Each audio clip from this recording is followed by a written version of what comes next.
দিলের কানে চুপচাপ কথাগুলা শোনার সাথে সাথে আমল করার তৌফিক দান করেন।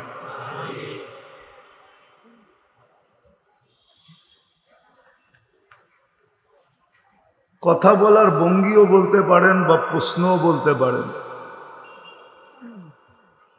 দুনিয়ার সমস্ত আবিষ্কৃত মেশিন চালানোর জন্য যদি কোনো পদ্ধতি থাকে, পদ্ধতি আছে না নাই? তাহলে যেই মানুষটা দুনিয়ার সমস্ত মেশিন অস্তিত্ব দিল, ওই মানুষটাকে পরিচালনা করার জন্য কি কোনো নিয়ম পদ্ধতি নাই?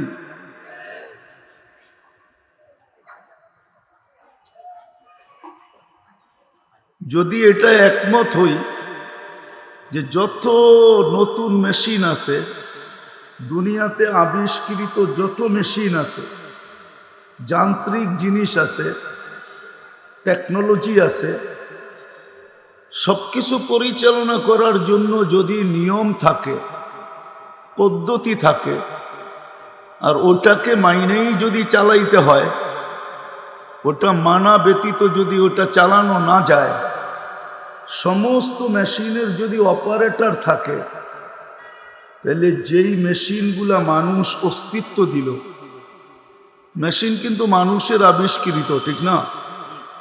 মুঠোফোন বলেন, কম্পিউটার বলেন, হাই থেকে হাই টেকনোলজি বলেন, মানুষের আবিষ্কার কিন্তু, ঠিক না? যদি এগুলা চালানোর জন্য অপারেটর লাগে, তাহলে যেই মানুষটা এগুলাকে আবিষ্কার করলো, আমি মানুষটাই মেনে নিলাম, একটু পিছে না গেলাম, সরাসরি মানুষের আবিষ্কারই বললাম। পিছে গেলে যাওয়া যায় যে মানুষকে ওই ব্রেনটা কে দিল, চিন্তা ক্ষমতাটা কে দিল? মানুষ কিন্তু চিন্তার মাধ্যমেই বাহির করছে। প্রথম মানুষ ভাবছে যে মানুষের কথা দূর থেকে দূর কিভাবে পৌঁছানো যায়। তখন ছোটবেলা দেখছি টেলেক্স ছিল, টেলেক্স। এটা শুধু থাকতো পোস্ট অফিসে, খটখট আওয়াজ হইতো, যে এটার ব্যাপারে অভিজ্ঞ ছিল সে শুধু লিখতে থাকতো আর চিঠি বাড়িতে পড়ে পাঠায় দিত। তো ভাবতে শুরু করছে এই খটখট আর কতদিন থাকবো, দেখি খটখটের থেকে বাহির হওয়া যায় কিনা। তো চিন্তা করতে করতে টেলিফোন আসলো,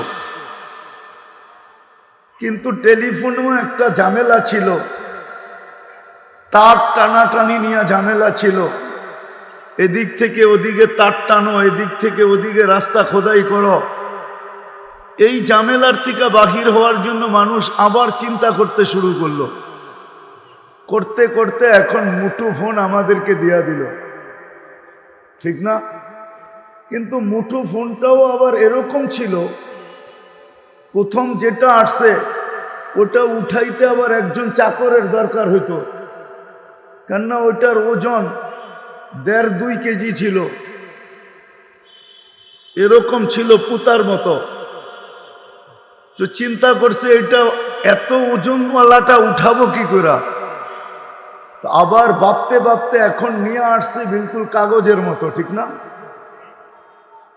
তো যেই মানুষ এই কথা স্বীকারোক্তি দেয় যে সমস্ত মেশিন পরিচালনার জন্য অপারেটরের প্রয়োজন, আর যেই মানুষটাই মেশিনগুলোকে অস্তিত্ব দিল, ওকে পরিচালনার জন্য কি কোনো অপারেটরের দরকার নাই? কি মনে হয় প্রশ্নটা বুঝাইতে পারি না? হ্যাঁ, বুঝাইতে পারছি? ওই মানুষটাকে পরিচালনা করার জন্য যে অপারেটরের দরকার, ওই অপারেটরই হলো কোরআন আর হাদিস। ওই অপারেটরটাই হলো আল্লাহ, রসুল। এই মানুষটাকে পরিচালনা করার জন্য আজকে দুনিয়াতে বিশেষ করে মুসলমান, উম্মতে মোহাম্মদী, মুসলমানের থেকে উম্মতে মোহাম্মদীতে নিয়ে আসলাম। কেননা মুসলমান তো অনেক যুগ থেকে আছে, ইব্রাহিম আলাইহিস সালামের জামানার থেকে মুসলমান চলে আসতেছে।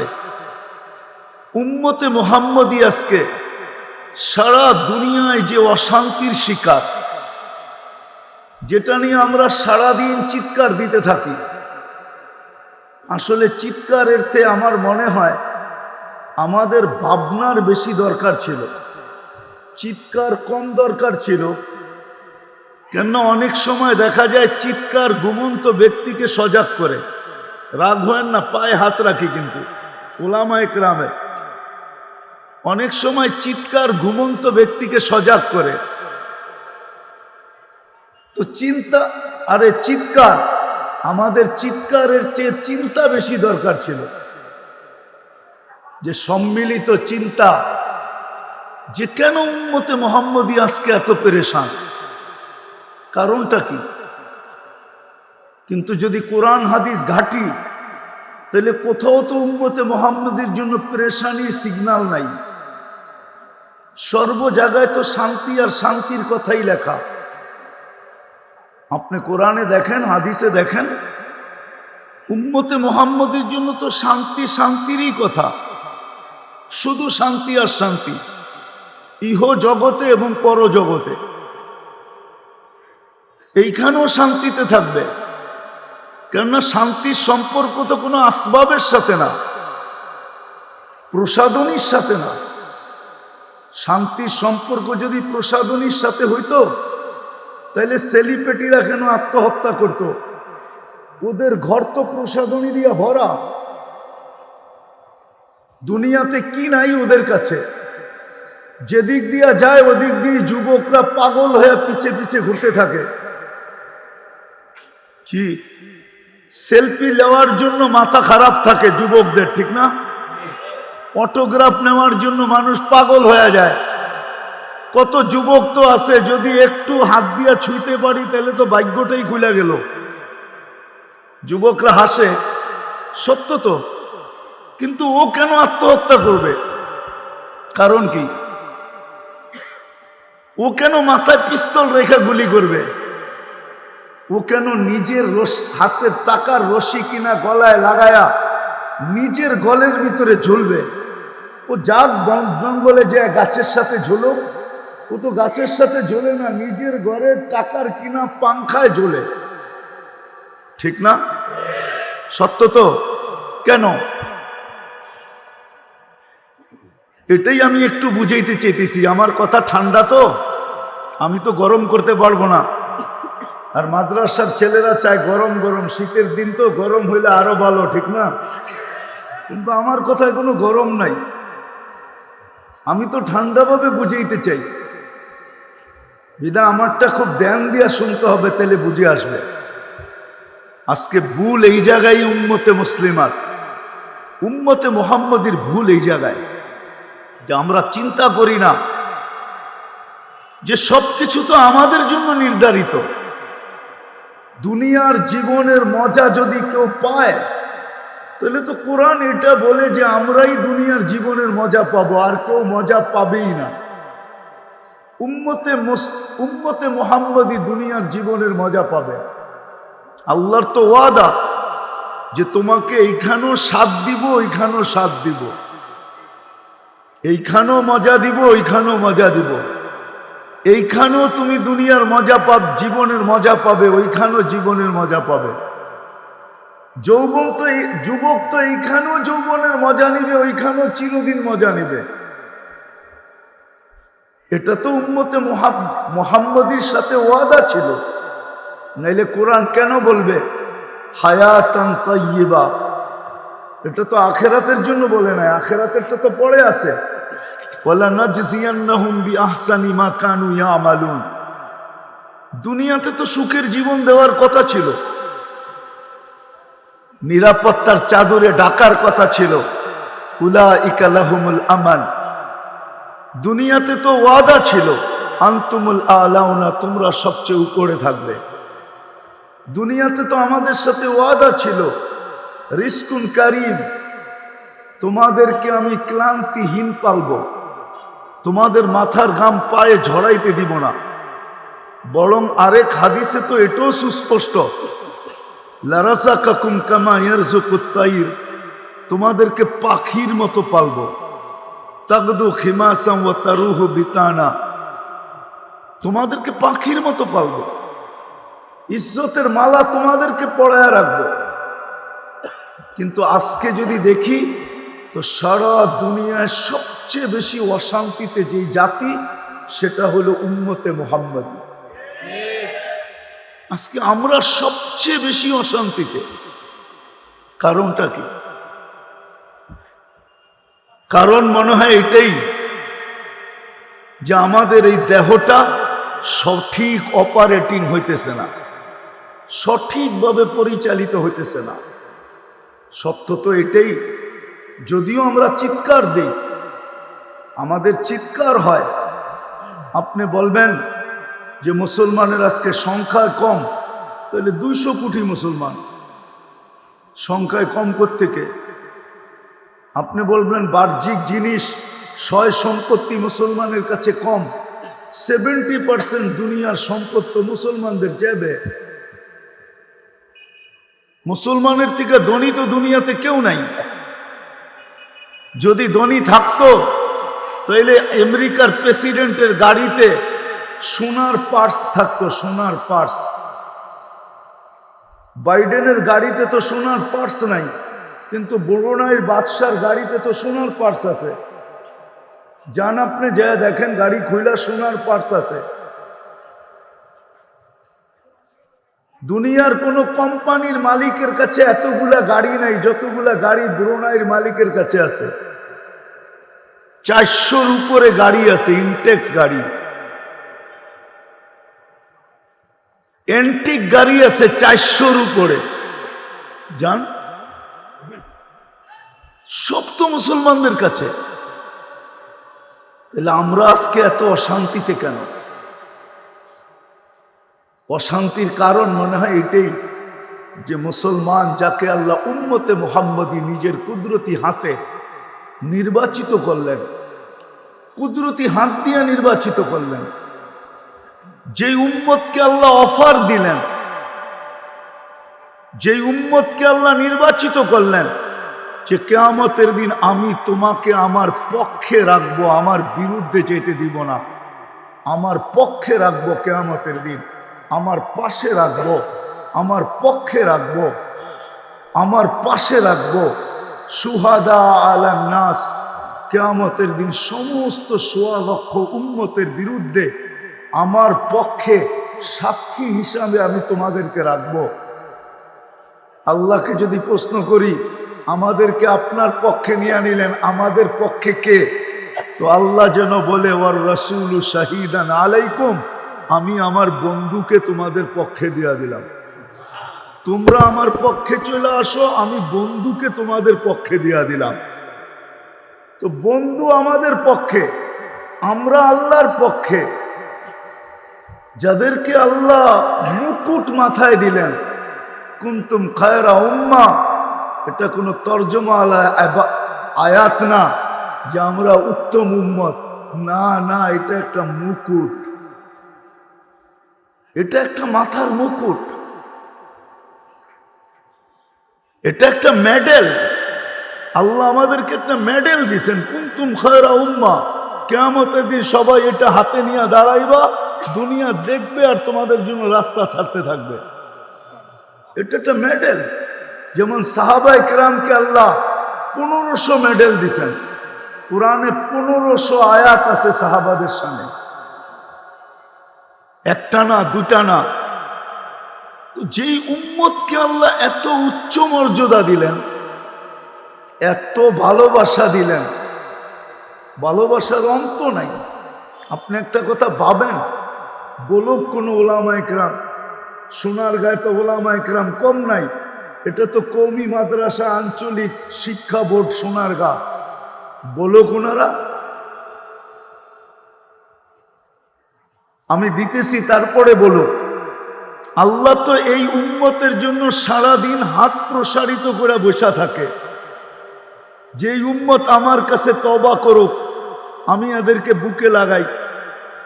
ইয়াবসুতু ইয়াদাহু নাহারান হাত্তা ইয়াতুবা মাসি আল-লাইল, আবার রাত্রেও হাত প্রসারিত করেন, কিন্তু একটা সময় পর্যন্ত, 3 ভাগের 1 ভাগ পর্যন্ত। তারপরে মনে হয় এটা আমার তাখাইয়ুল, ধারণা, ভালোবাসার চোটে আর মনে হয় হাত প্রসারিত করে বসে থাকতে পারেন না। প্রথম আকাশে নাইমা চলে আসেন, যে এতক্ষণ তো প্রসারিত করলাম, আসলো যা আসলো আসলো, বাকি তো আসলো না, চলো আমি নিজে প্রথম আকাশে চলে যাই, ডাকা শুরু করি, দেখি ডাইকা কয়জন পাই। আল্লাহ তো ডাকা শুরু করে। তাহলে এই উম্মতের সাথে কতটুকু ভালোবাসা। কোন উম্মতের জন্য এই হাদিস আছে কিনা আমি জানি না, ওলামা বলতে পারবে। এই হাদিস তো আমাদের নবীজি শুনাইছেন, কোন উম্মতের নবী তো এই হাদিস শুনান নাই। আলা মিন মুস্তাগফিরিন ফাগফির আগফির আলা। কোন হাদিসের কিতাবে তো, কোন উম্মতের হাদিসের কিতাবে তো আসে নাই। আমাদের বুখারী শরীফই আসছে, অন্য কোথাও তো আসে নাই। তাহলে কতটুক ভালোবাসে এই উম্মতকে। আজকে যতই আমরা চিৎকার দেই না কেন, চিৎকার দিয়ে কোনোদিন সমাধান হবে না। রাগ হয় না, আমি আপনাদের চিৎকারের বিরুদ্ধে না, আবার মনে করেন না যে আপনি চিৎকারের বিরুদ্ধে। আমি বিবেকের পর্দা খুলতে চাইতেছি সাধারণ মানুষের। ওলামা ওলামা, সাধারণ মানুষ সাধারণ মানুষ। আজকে আমাদের অশান্তির একমাত্র কারণ হলো, অশান্তির একমাত্র কারণ আমরা এটার অপারেটিং ভুলে গেছি। আমরা সব চালাই বটে, কিন্তু আমাকে যে চালাইতে হবে, আমাকে যে কোরআন হাদিসের আলোকে চালাইতে হবে, আমাকে যে আল্লাহ আল্লাহ রসুলের বিধান মতে চালাইতে হবে। রব্বে কাবার কসম, যুবক যদি যৌবনকে আল্লাহর বিধান মতো চালাইল, তাহলে তো এই সুসংবাদ যুবকের জন্য শিরু দাহ্য, যে জমিন দিয়া যখন চলবে তো আল্লাহ ফেরেশতাকে ডাইকা দেখায় বলবে, ইন্নী উবাহি বিহিল মালাইকা, আমি তোমাদের উপরে এই যুবককে নিয়ে গৌরব করি। সেজদায় যখন যাবে, আমি হাদিসের কিতাবের নাম বলতেছি, আপনারা দেখে নেন, ইত্তেহাফাতুস সুন্নিয়া ফি আহাদিসিল কুদুসিয়া, পাইলে পড়া নেন, মোতালা করে নেন, কিতাবের নাম বলে দিতেছি। সেজদায় যখন যুবক যায়, তো আল্লাহ তো ডাইকা ফেরেশতাকে বলে, জাআলা আজলাহু ওয়া মাজালাহু লিআজলি হাদা আবদি হাক্কা, সবকিছু বিসর্জন দিয়া দেখ, আমার কুদরতি পায়ে মাথা ঠেকায়া দিছে, এই যুবক আমার কাছে এ পারফেক্ট বান্দা। ইন্নী উবাহি বিহিল মালাইকা, তোমাদের উপরে আমি এই যুবককে নিয়ে গৌরব করি।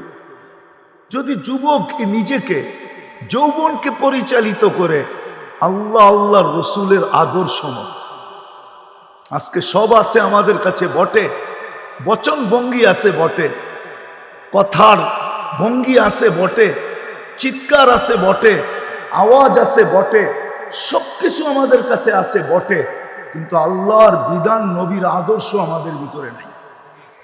আল্লাহর বিধান তো বাদেই দিলাম,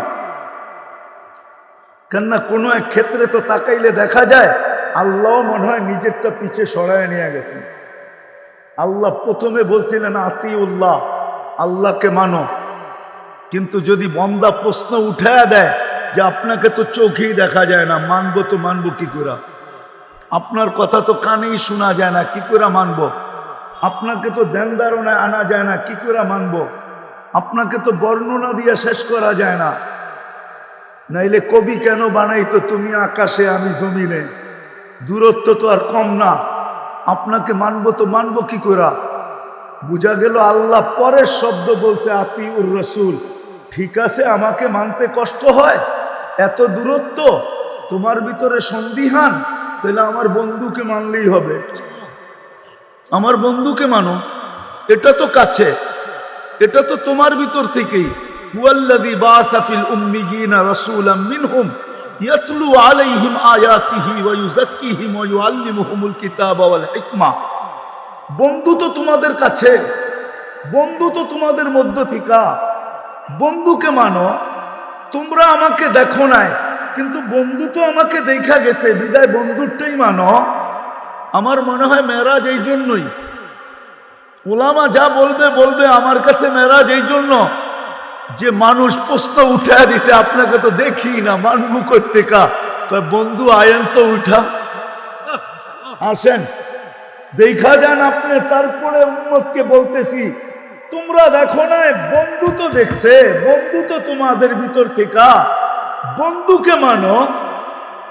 আজকে নবীর আদর্শ না মানার কারণে আজকে মুসলমান সারা দুনিয়া পেরেশান। পাত্তির জন্য পেরেশান না। পাত্তি বোঝেন? সোনার গায়ে মানুষ ডাকায় ভাষা বোঝেন না মনে হয়, ঠিক না? আব্দুল গফফার সাহেব তো সোনার গায়েই ছিল রহমতুল্লাহ আলাই, বাড়ি তো সোনার গায়ে, ঠিক না? চিনেন? দেখছেন? না না, অনেকে দেখেন না, নিউ জেনারেশন দেখে নাই। আরে এখানে আপনি দেখছেন, এরা তো দেখে নাই, বয়স্করা দেখছে, ইয়াংরা তো দেখে নাই। হ্যাঁ, বেটাই একটা ছিল, ঠিক না? কি যেমন কথা তেমন শরীর তেমন বেটা আওয়াজ, ঠিক না? ছোটবেলা দেখছি তো আমরা। মাঝে মাঝে থাপ্পড় মারলে চেয়ারও ভেঙে যেত, ঠিক না? তো যেটা বুঝাইতেছিলাম, পাত্তি তো আছে কিন্তু শান্তি তো নাই। সবই তো মুসলমানের কাছে আছে, কি নাই? কি নাই? দুনিয়ায় মানুষ বলে ব্র্যান্ড ব্র্যান্ড ব্র্যান্ডের জিনিস, সমস্ত ব্র্যান্ড তৈরি হয়েছে মুসলমান। আজকে মুসলমান ব্র্যান্ডের জিনিস ব্যবহার করা ছেড়া দেখ, কালকের থেকে সমস্ত ব্র্যান্ড নিজে নিজে বন্ধ হয়ে যাবে। বিশ্বাস হয় না আপনাদেরকে? না হয় না? 20 লাখ টাকার জুতা বাঙালি পরে, নেটে সার্চ দেন, কয় লাখ টাকার? মনে হয় আপনারা জানেন না, ঠিক না? কই থাকেন বাংলাদেশে? হ্যাঁ, এত খবর রাখেন, এটা খবর রাখেন না। নেটে সার্চ দিয়া দেখেন বাংলাদেশে 20 লাখ টাকার জুতা কে পরে। আমি তো মাঝে মাঝে ভাবি, ও মাথায় দেয় না পায়ে দেয়, কেন 20 লাখ টাকা দাম, ঠিক না? হ্যাঁ, কি 15-20 লাখ টাকার রাডু বাঙালি পড়ে, বাঙালি রাডু গরি। জান দুনিয়া ঘুরা তো দেখছি, কার হাতে রাডু আছে দুনিয়ায়? বিল গেটসের হাতেও রাডু নাই, যে দেখেন। মাঝে মাঝে এখন নেটে সার্চ দেন, ওর ছবি আসবে, ওর হাতে একটা গড়ি আছে, দেখেন এটা কি গড়ি, ওটা রাডু না। বিশ্বাস না হয় আমি যুবকদেরকে বলবো, এখন সার্চ দিয়ে দেখো, 20 লাখ টাকার গড়ি ওর হাতেও না, ও সারা দুনিয়ার সবচেয়ে বড় ধনী। মাঝে মাঝে তো প্যান্ট পরে একটা নিচে থাকে, একটা উপরে উঠা যায়। মাঝে মাঝে তো ও শার্ট পরে, বুতাম একটা ও নিচেরটা উপরে লাগায় দেয়। দেখেন ওর টি শার্ট কয় টাকার দাম, আর দেখেন বাংলাদেশি এরকম টি শার্ট পাবেন 2.5 লাখ টাকা দিয়ে টি শার্ট কিনছে। নাই? দুনিয়ার ব্র্যান্ড মুসলমান পড়ে, দুনিয়ার সবচেয়ে দামি খাওয়া মুসলমান খায়। আমি যুবকদেরকে বোঝানোর জন্য বলতেছি, তোমরা নেটে সার্চ দাও, দেখো KFC কারা বেশি খায়, ম্যাকডোনা কারা বেশি খায়, সার্চ দাও, এখন সার্চ দাও, এখন চলে আসবে। সবচেয়ে বেশি মুসলমান খায়। দুনিয়ার সবচেয়ে বেশি প্রসাধনী মুসলমান ব্যবহার করে। আজকের থেকে মুসলমান মা বোনরা কসমেটিক ছেড়া দেয়, কালকের থেকে সব বন্ধ হয়ে যাবে। 200 কোটি মুসলমানের ভিতরে যদি 100 কোটি নারী হয়, এরা সমস্ত কসমেটিক ব্যবহার করা ছেড়া দেখ, সব প্রসাধনী বন্ধ হয়ে যাবে।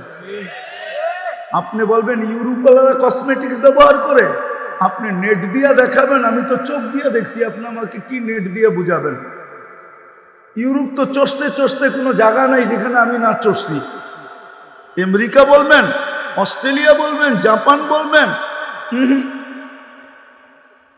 এত কসমেটিক্স ব্যবহার করে না। এই সোনার গায়ে পাওয়া যাবে প্রত্যেকটা বাড়ি এক একটা কসমেটিক্সের দোকান। হ্যাঁ, কি প্রত্যেকটা বাড়ি এক একটা দোকান না? হ্যাঁ, আর এই এলাকা বলে সব হইল বেশি প্রবাসী। প্রত্যেকবার লাগেজ বইড়া বইড়া আনতে আনতে আনতে আনতে মোটামুটি শোরুম হয়ে গেছে বাড়ি। আপনি আমার সাথে চলেন, আমি দেখাই। সবচেয়ে বেশি প্রসাধনী মুসলমান ব্যবহার করে, কিন্তু অশান্তিতে কেন? এই জন্যই আমার কথা শুরু ছিল, সমগ্র দুনিয়ার যান্ত্রিক মেশিন যদি চালানোর জন্য অপারেটর লাগে, তো যেই মেশিনগুলাই মানুষ আবিষ্কার করলো, ওই মানুষটা চালানোর জন্য কি কোনো অপারেটর নাই?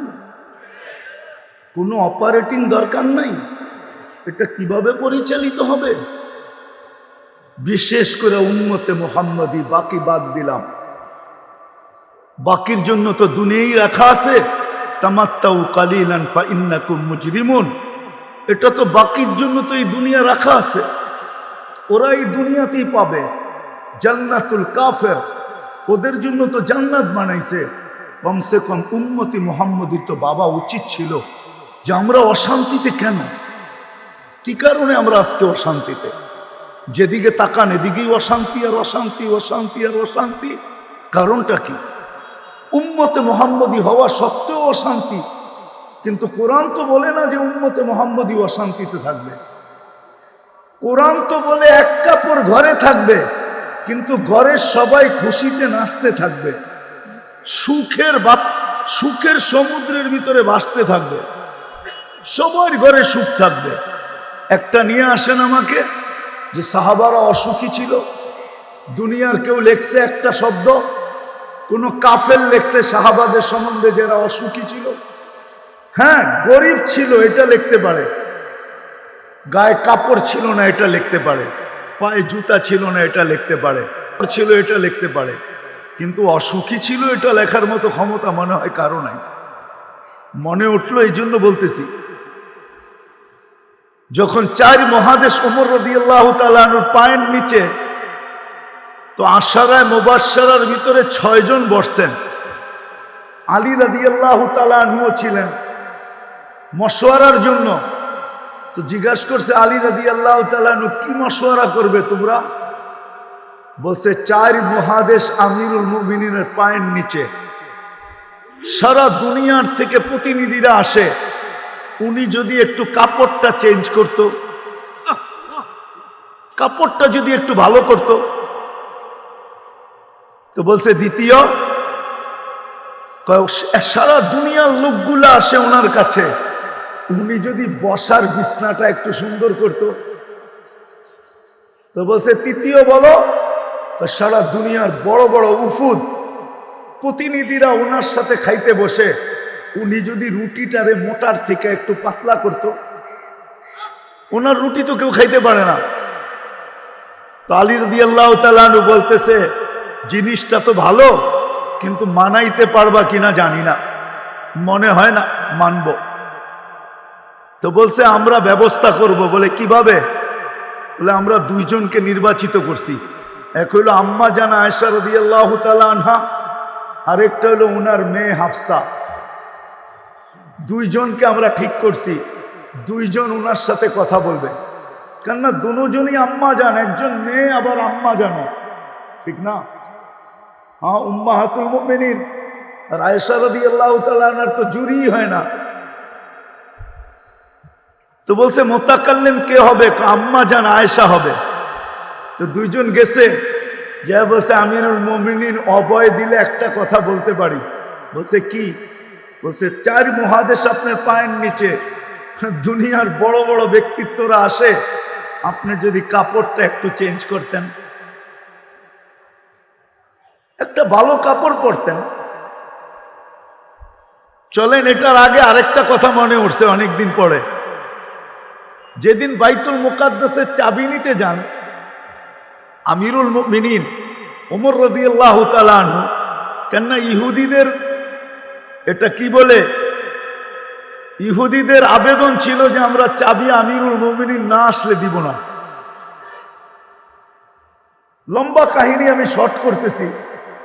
তো যেদিন উনি শামে ঢুকবে, ওই দিন রাত্রে শামে খুব বৃষ্টি ছিল। তো সারা রাত্র চলার পরে সকালবেলা উনি শামের সীমান্তে ঢুকবেন। আবু উবায়দা রাদিয়াল্লাহু তাআলা আনহু স্বাধীন করছিলেন ফিলিস্তিন।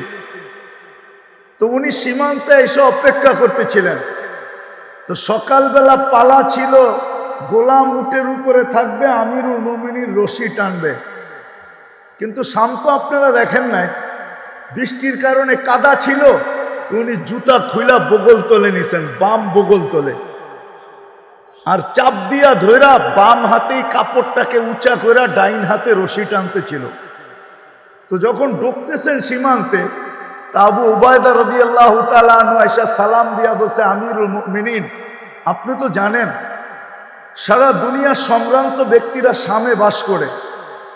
ওই সময় যেমন আমাদের বাংলাদেশের সম্ভ্রান্ত ব্যক্তিরা গুলশান, বনানী, বাড়িধারা, ধানমন্ডি বাস করে, এর চেয়ে সম্ভ্রান্ত ব্যক্তিরা মিন্টু রোডে বাস করে, ঠিক না?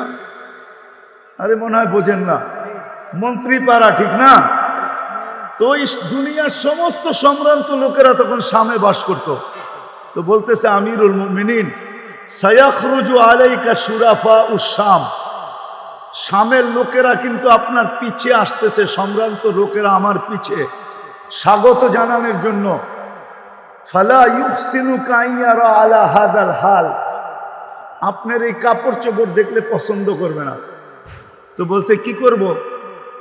আমি একটা সম্ভ্রান্ত ব্যক্তির কাপড় নিয়ে আসছি, এটা খোলেন, এটা পড়েন। বাস বলতে দেরি, সিংহ তো সিংহই হয়। এক চিৎকার দিয়া বলছে, আবু উবায়দা, গাইয়ারতা বিয়াউমিন ওয়াহিদ, একদিনে তুমি চেঞ্জ। কদ আহসানাল্লাহু বিল ইসলাম, আল্লাহ তো নবীর আদর্শ দিয়ে আমাদেরকে ইজ্জত দিছে। ফালা উবালি মাকালাতান নাস, কে কি বলবে এটা তো আমার বিষয় না।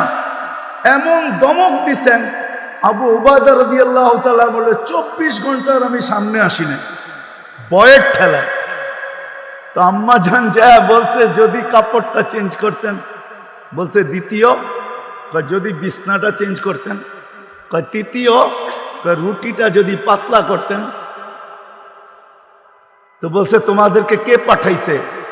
এটা বলা যাবে না, যদি জানতে পারি তো পিটাইতে পিটাইতে রক্তাক্ত করে দিব। তারপরে নিজের বেয়েকে আর আয়েশা রাদিয়াল্লাহু তাআলা আনহাকে সম্বোধন করে বলতেছে, আয়েশা, হাফসা তুমি বলো, একদিন আল্লাহ রসুলের বিছনা তুমি 4 ভাঁজ করে দিছিলা, মনে আছে? অবশ্যই মনে আছে। রাসূলুল্লাহ সাল্লাল্লাহু আলাইহি ওয়াসাল্লাম সকালে কি বলছিল যে, হাফসা বিছনা চেঞ্জ করলা কেন? বলছে, বিছনা তো চেঞ্জ করি নাই, 2 ভাঁজ ছিল 4 ভাঁজ করে দিছি। বলছে, আজকে রাত্রে আমার কষ্ট হয়েছে, তুমি বিছনা 2 ভাঁজই রাখবা, 4 ভাঁজ করবা না। এরকম অনেকগুলা প্রমাণ দেওয়ার পরে বলছে, শোনো, 3 জন বন্ধু ছিল, 2 জন জাগা মতে পচে গেছে, আমি একজন আছি, আমিও ওনাদের সাথে মিলিত হইতে চাই। তোমরা কি আমাদেরকে ওনাদের পদচিহ্নর থেকে দূরে সরাইতে চাও? আমি বুঝানোর জন্য কাহিনীটা বললাম, যদিও গুছায়া বলতে পারি না। আসলে আমরা নবীর আদর্শ ছাড়ার কারণে, এই কথা ভুলে যাওয়ার কারণে, যে এটা চালানোর কোনো অপারেটিং নাই, মন মতো চালাবো।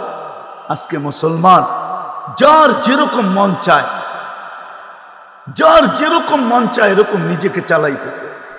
যুবক নিজের মন মতো চালাইতেছে, বিদায় চুলটা পর্যন্ত কাটে নেটের স্টাইল দেখে। নবীর আদর্শ মতো চুল কাটে না। কিন্তু এই সোনারগাঁয়ের যুবকরা বলুক, ওদের চুলের স্টাইল দেখে আজ পর্যন্ত কোনো মেয়ে ওদেরকে মেসেজ পাঠাইছে, আই লাভ ইউ? বলুক, ওরা বলুক, আমাকে বলুক। যদি পাঠায় থাকে আমি মেনে নিব ওদের চুলের স্টাইল। চুল দেখে তো আজ পর্যন্ত কোনো মেয়ে বলে নাই, বরং উল্টাটা বলতে পারে যে, তুই বাটি রাইখা চুল কাটলি কেন? হ্যাঁ, এটা আবার কেমন চুল কাটলি? তোরে পিছন থেকে বগের মতো দেখা যায়, সামনে দিয়ে তো ভালো দেখা যায়, কিন্তু পিছের মতো। আমার তো মনে হয় না যুবক তোমাদের পায়ে হাত রাখি, রাগ হও না, বলো তোমাদের চুলের স্টাইল দেখে কে তোমাদেরকে বলছে আই লাভ ইউ? হ্যাঁ, কে তোমাকে কোনদিন ফুল দিছে 14 তারিখে যে চুলের স্টাইল দেখা? তোমাকে যদি লাভ ইউ বইলা থাকে তো তোমার যৌবন দেখা বলছে, তোমার রূপরেখা দেখা বলছে। তুমিও যদি কোনো মেয়েকে বইলা থাকো তোর রূপ দেখা বলছো, চুলের স্টাইল দেখা তো আজ পর্যন্ত বলে নাই। তাহলে যুবক কেন চুল কাটবে নেটের স্টাইল দেখা? 100 টাকার চুল কেন 500 টাকা দিয়ে কাটবে? ওর তো উচিত ছিল 100 টাকার চুল 100 টাকা দিয়ে কাটবে, 400 টাকা দিয়ে বন্ধু করে নিয়ে মিষ্টি খাবে, আর পরে একটা ফুলের মালা পরে চলে আসবে। সবাই যদি জিজ্ঞাসা করে চুল কাটা মিষ্টি আবার ফুলের মালা, কয় কেন লাগাবো না, আমি নবীর আদর্শ মতো চুল কাটছি, কিয়ামতের দিন হাত পাতার সুযোগ হবে, নবীজির কাছে হাত পাততে পারবো, আপনার স্টাইলে চুল কাটছি, আমাকে কি দিবেন? আর আল্লাহর তো ওয়াদাই আছে, নবীর আদর্শে যে আদর্শবান হবে তাকে সুখ দিবে, তাকে শান্তি দিবে। আজকে তো নবীর আদর্শ আমাদের ভিতরে নাই, না আছে? হ্যাঁ, সবাই নিজের মন মতো চলতেছে, অথচ দেহটা আল্লাহর দেওয়া। কার দেওয়া? কে দিছে এই দেহ? অস্তিত্ব কে দিছে? আমাকে সাজাইছে কে? 24 ঘন্টা আমি কাঠটা ভোগ করি। কাঠটা বলেন না, অক্সিজেন কান নেন, আপনাকে ডেলি ডায়ালিসিস কে করে? কুদরত দিয়া। হ্যাঁ, ডেলি আপনাকে 80,000 বার কার্বন ডাই অক্সাইড কে বাহির করে? কোন মেশিন? সবই তো বুক করি আল্লাহ, সবই তো আল্লাহর বুক করতেছি। তাহলে কেন এই কথাটা ভাবি না যে সমস্ত মেশিন চালানোর জন্য যদি অপারেটিং লাগে, আর সমস্ত মেশিন মানুষ অস্তিত্ব দিল, আমার এই দেহটা চালানোর জন্য কোনো অপারেটর নাই, কোনো অপারেটিং নাই, কোনো বিধি নিষেধ নাই, আল্লাহকে ছেড়া দিছে, যেমন খুশি তেমন চালাবে। এই জন্য মেরে দোস্ত, আজকে অশান্তির কারণ শুধু আর শুধু এটা যে আমরা নবীর আদর্শ ছেড়া দিছি। বিদায় পায়ে হাত রাখা বলি, আসেন আমরা তওবা করি, আল্লাহ রসুলের আদর্শের দিকে ফিরি। করবেন তওবা? কোরআন এটাই বলতেছে, ওয়াইন তাবু ফানা হাবিবুহুম। তওবা করতে দেরি, তওবা করতে দেরি, তওবা করতে দেরি, আমি তোমাদের বন্ধু হইতে দেরি হবে না। নাইলে একটা কথা মনে রাখেন, আজকে ইচ্ছা স্বাধীনতা দিছে, আপনি যেমন খুশি তেমন চলতে পারেন, কিচ্ছু বলবে না, এটাই সত্য, কিচ্ছু বলবে না। কিন্তু কালকে যে বলবে এটাও সত্য, লা তুসআলুনা আনিন নাঈম। আজকের চিন্তাটার থেকে কালকের চিন্তাটা বহুত বড় হবে, ছোট হবে না। কালকে কিন্তু আপনাকে প্রশ্ন উত্তরের সম্মুখীন হইতে হবে। জবাবদেহিতা শব্দটা যদি দুনিয়াতে না থাকতো, তাহলে দুনিয়া অনেক অন্যরকম হইতো।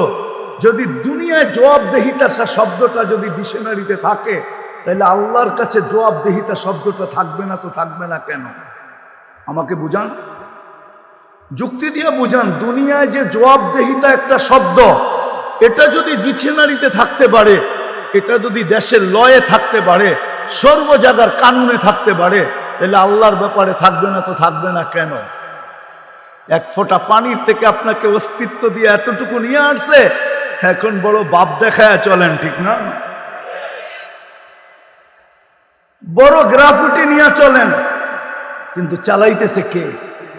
এই জন্য আসেন আমরা তওবা করি। করবেন? হ্যাঁ, পাক্কা? কে কে করবেন দেখি?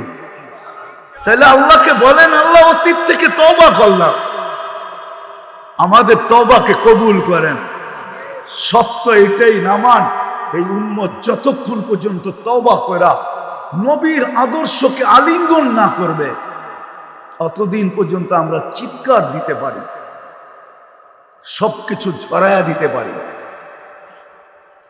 কিন্তু আল্লাহর ওয়াদা কোনোদিন বাস্তবায়ন হবে না। এই জন্য আমাদেরকে রসুলের আদর্শের দিকে যেতে হবে। আর ওই আদর্শ শিখানোর কাজে কারখানাগুলাই হলো এই মাদ্রাসা। মাদ্রাসাগুলো এই জন্যই, আদর্শগুলাকে টিকায় রাখার জন্য। এই জন্যই উলামায়ে কেরাম বাজি নেন।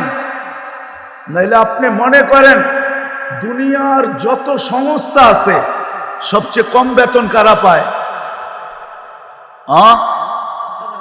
ইমাম, মুয়াজ্জিন, মাদ্রাসার হুজুর, ঠিক না? এদের চেয়ে কম বেতন আছে নাকি? বলেন না। কমিটি তো সাফ পায়, হুজুররা এত টাকা দিয়ে কি করবে, ঠিক না? কিন্তু উনার টিপাটিতে খরচ হয় 1 কোটি টাকা, আর উনি কয় হুজুররা এত টাকা দিয়ে কি করবে, ঠিক না? সবচেয়ে কম বেতন কার দেয়? অথচ তো সোনার গায়ে যদি অটো চালায়, তো ডেলি 1000 কামানো কোনো ব্যাপার না, ঠিক না? সোনার গায়ে কয়জন ইমামের বেতন 30,000 টাকা আছে? না উলুকান্দি মাদ্রাসার কোন হুজুরের বেতন 30,000 আছে? আছে নাকি? অথচ অটো চালাইলে তো 30,000 পাওয়া যায়। অটো চালাইলে ইজ্জত চলে যাবে? কি কয় হুজুর, অটো চালাইলে ইজ্জত চলে যাবে? হ্যাঁ, হালাল রুজিতে তো ইজ্জত যায় না। আর অটো চালাইতে হলে আমেরিকার থেকে ডিগ্রিও আনতে হয় না, ঢাকা ইউনিভার্সিটির থেকে মাস্টার্সও করতে হয় না। ওটা তো কিনা নিয়ে বাইরেলেই হয়, 2-3 দিন একটু ধাক্কা সাক্কা লাগবে, তারপরে ঠিক হয়ে যাবে হাত, ঠিক না? ডেলি তো 10,000 1,000 কামানো যায়, কেন কামায় না? এই জন্য কামায় না যে কাঁধে দায়িত্ব। উম্মতকে শিখাইতে হবে নবীর আদর্শ, বানাইতে হবে দুর্গ, কারখানা বানাইতে হবে যেখানে নবীর আদর্শ শিখানো হবে। এই জন্য উলামায়ে কেরাম সমস্ত কিছু। আজকে দুনিয়ার আমার দেশে সবচেয়ে বেশি আঙ্গুল কার উপরে ওঠে? কার উপরে? কার উপরে ওঠে? চোরের উপরে ওঠে না, জিনাকারের উপরে ওঠে না, মদখোরের উপরে ওঠে না, ঘুষখোরের উপরে ওঠে না, কারো উপরে ওঠে না। আমি তো খোলা বলি, ডেলি 10 বার আঙ্গুল আমাকেও সইতে হয়। সব আঙ্গুল ওঠে হুজুরদের উপরে, ঠিক না? আর কারো উপরে তো আঙ্গুল ওঠে না। অথচ 90% মুসলমান। আমি তো সারা দুনিয়া আজ পর্যন্ত আমার পোশাকের উপরে কাউকে আঙ্গুল উঠাইতে দেখলাম না, বরং প্রশংসা করলো, তোর টুপিটা বড় সুন্দর, তোর ড্রেসটা বড় সুন্দর, ডিলা ডালা বড় সুন্দর। শতবার শুনলাম বিদেশে, কিন্তু আমার দেশে তো ডেলি আঙ্গুল 10 বার আমাকে দেখতে হয়। সবচেয়ে বেশি আঙ্গুল তো হুজুরেই সহ্য করে, ঠিক না? না সহ্য করে না? সহ্য তো করে, তারপরও কেন দুর্গ বানায়? এটার জন্যই যে আমাকে চালাইতে হলে একটা অপারেটিং লাগবে, সেটা হলো আল্লাহ রসুলের আদর্শ। ওই আদর্শ ছাড়া যতদিন আমি পরিচালিত হব সব থাকবে, কিন্তু আমি পেরেশান থাকবো, সুখী থাকবো না। আল্লাহ আমাদেরকে এই কয়টা কথার উপরে আমল করার তৌফিক দান করেন। ওয়ামা আলাইনা ইল্লাল বালা।